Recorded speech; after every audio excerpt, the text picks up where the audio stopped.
పెళ్ళైనా పండగైనా వేడుక ఏదైనా పట్టుచీరల ప్రత్యేక వేదిక వారాహి సిల్క్స్.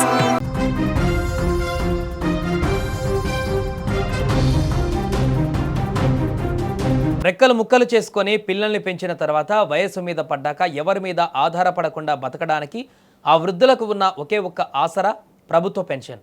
1వ తారీఖు రాగానే చేతులు పడే ఆ కాస్త డబ్బుతోనే వాళ్ళ మందులు కానీ ఖర్చులు కానీ వెలదీస్తుంటారు. కానీ ఇప్పుడు తెలంగాణలో కొత్తగా పెన్షన్ల కోసం అప్లై చేసుకున్న వృద్ధులకు ఒక బ్యాడ్ న్యూస్ వినిపిస్తుంది.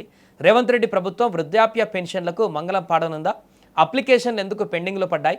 ఆర్థిక భారం పేరుతో వృద్ధులను పక్కన పెడుతున్నారా? ఈ పెన్షన్ల పంచాయతీ ఏంటో ఒకసారి చూసేటువంటి ప్రయత్నం చేద్దాం. వివరాల్లోకి వెళితే ఆగస్టు 15 నుంచి రాష్ట్రంలో కొత్త పెన్షన్ల మంజూరు ప్రక్రియను ప్రారంభిస్తామని ప్రభుత్వం ప్రకటించింది. అయితే ఇక్కడే ఒక పెద్ద ట్విస్ట్ ఉంది.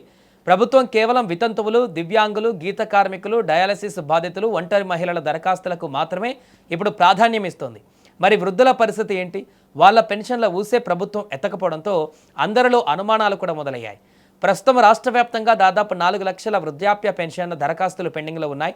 అన్ని అర్హతలు ఉన్నప్పటికీ వాళ్లకు పెన్షన్ మంజూరు కాకపోవడం తీవ్ర విమర్శలకు దారితీస్తోంది. మరి గవర్నమెంట్ ఎందుకు ఇలా చేస్తుంది? దీని వెనుక ప్రధాన కారణం ఆర్థిక భారం. కొత్తగా 4 లక్షల మందికి పెన్షన్లు ఇవ్వాలంటే ప్రభుత్వ ఖజానా పైన నెలకు కోట్లల్లో అదనపు భారం పడుతుంది. ఆ భారాన్ని మోయలేకనే దరఖాస్తులను పక్కన పెడుతున్నారనే వాదన వినిపిస్తోంది. దీనిపై ప్రతిపక్షాలు రేవంత్ సర్కార్ పైన తీవ్ర స్థాయిలో మండిపడుతున్నాయి. ఎన్నికల సమయంలో వృద్ధులకు అండగా ఉంటామని హామీలు ఇచ్చి తీరా అధికారంలోకి వచ్చాక ఇలా వాయిదాలు వేయడం కరెక్ట్ కాదని వెంటనే పెండింగ్లో ఉన్న పెన్షన్లన్నీ మంజూరు చేయాలంటూ డిమాండ్ చేస్తున్నాయి. అయితే ప్రభుత్వ వర్గాలు మాత్రం ఈ విమర్శలను కొట్టిపారేస్తున్నాయి. రాష్ట్ర ఆర్థిక పరిస్థితులను చక్కదిద్దుకుంటూనే అప్లికేషన్ల అర్హతలను లోతుగా పరిశీలిస్తున్నామని చెబుతున్నాయి. దశల వారీగా ఈ పెన్షన్ల ప్రక్రియ అంతా కంప్లీట్ చేస్తామని అంటున్నాయి.